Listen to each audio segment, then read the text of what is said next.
Hello guys, there we have a Samsung washing machine WW80T504DAEA, and today I will tell you a few things what you should do if your washing machine does not start. So let's start.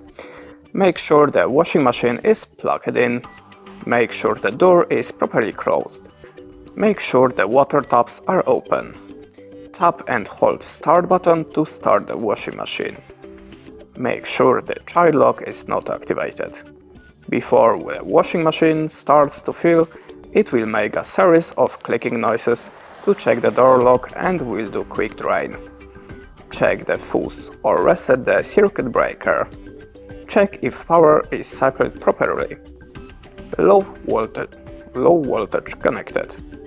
Check if the power cord is plugged in. Make sure laundry is not caught in the door. The Add Wash Door is Open message appears when you open the Add Wash Door without tapping and holding the Start button. If it's happened, do one of the following.